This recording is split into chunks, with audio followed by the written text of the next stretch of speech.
Hello and welcome to the MemoryMixer Design Studio. In this tutorial I'm going to show you a few tips and tricks when making a photo book.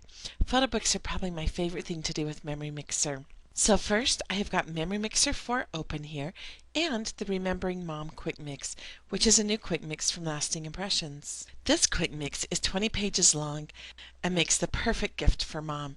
All you need to do is add photos. Of course you could add more text, but there are quotes throughout the book about moms and why they're so important and special to us. Okay, the first thing that I want to show you is our new photo book guides. They are turned on automatically if you have version 4, and you can see there's two different sizes here. This outside edge here, or the larger guide, would be if you're making a smaller book. Now a smaller book would be considered a 6x6 or the 5x7. Any other size book you could just go ahead and use this guide, so that would include the 8x8 or 8.5x11 or larger. However, when you're making your cover of your photo book, the front or the back cover, use this as your guide, as there is a larger area that is trimmed because it's actually wrapped around the hard binding of your book. So use this larger guide when you're designing your cover, and then use the smaller guide here when you're doing your inside pages. Now on MemoryMixer 4, this is default on. If you happen to have version 3 of MemoryMixer, you can simply come up here to View, Guides, and turn on your photo book trim area. Or if you're working in MemoryMixer version 4, this is where you'd come to turn them off. So very quick and easy, just click. Okay, also in MemoryMixer 4 we have made a few other adjustments that will make it easier. If you look down here on your thumbnails, you will see page 1, but then you also see the word cover. This lets you know this is going to be your cover page. On page 2, you see the number 2 and title page. That lets you know this will be a single page, and it's like a title page in any other book. And then page 3 will always be your first page once you have your book open, and all odd pages will now be on your left side. Even pages will be on the right side. So you can see these two pages would lay out together, these two pages would lay out together, etc. Now, if I were to scroll down here to the end of the book, you'll see the number 20 and back cover. That lets you know that that will be your back cover, which is the case. Your last page will always be your back cover in your MemoryMixer album. So let's go back to the front here. I have got my cover open. Now, how easy it is. So I simply take my photo, I drag and drop it on. Now this is actually a photo of a photo. So you can see I've got a lot of things going on here that I really don't want in my book.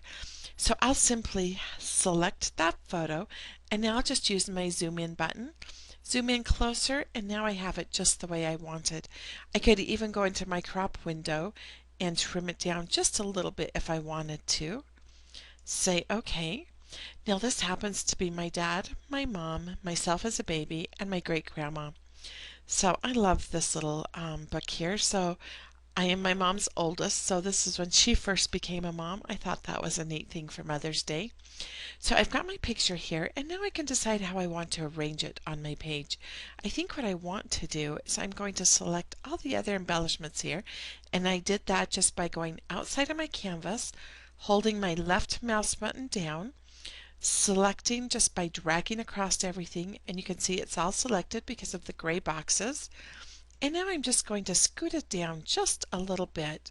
And you can also see there is a white overlay back here. I'm just going to make sure it's positioned good, but it does look fine, so no problem there.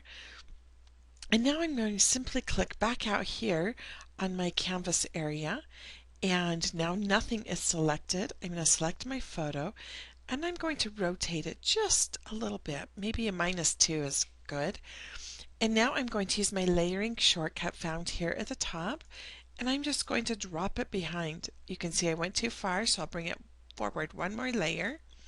And I may resize that just by grabbing the corner and dragging.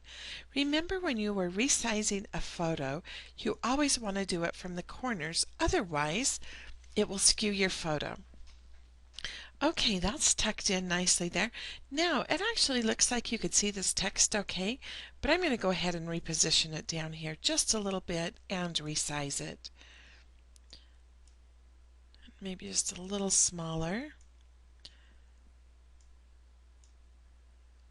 And maybe I'll position the photo down just a little bit more there. Okay, so once you have your text things the way you want, I'm going to go ahead and add a drop shadow to my photo. Just adds a little more dimension, and I think I'm going to add a matte. Currently, I'm really liking just a plain white matte, so that's what I'm going to go for.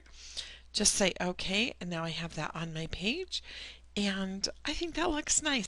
Okay, I'm going to go ahead and move on to my next page, and you'll see it is just a quote. This is the title page. Now remember, you can add photos, you can add additional text here. This is just a nice little definition of mother, and I'm going to just leave that as is. And now this is my left-hand side of my first double page layout when I open my book. And again, it just has another quote about inspiration. And that quote was put in there. I mean, mothers are inspiring to all of us. And so I think that is a nice quote. If you wanted to add additional text or if you wanted to use a different quote, simply select it and hit your delete key. Or you can simply reposition it and now you can add additional text or delete it and add a quote of your own. So I'm going to go ahead and undo and just leave that as is. I'll move on to my next page. And with all quick mixes, remember you can personalize them. So if you didn't want the flower positioned here, simply select it and reposition it the way you want. Otherwise, you will simply drag your photos in and finish your book. Now, if you want to add additional photos, drag in as many as you want. If you notice through the book here, the layout consists of a quote on the left-hand side with photos on the right-hand side. These photo frames here are actually backgrounds that have been turned into the photo frames, so they do not have transparent pixels. So just remember, as you're dragging your photos in, you want to hover on this outside edge here. You will see the box turn to yellow and you can then release the photo into it. Or you could reposition the frame, drag your photo in, and then reposition the frame back. Or what I like to do too is I'll select the frame, I will copy it using my shortcut up here, then I will delete it. Now I can easily drag my photo in, and then I just press the copy and my photo frame is back where it was originally. So you can see how easy it is to use a full book quick mix to create something special for your mom. Happy mixing, and thanks for stopping by the MemoryMixer Design Studio.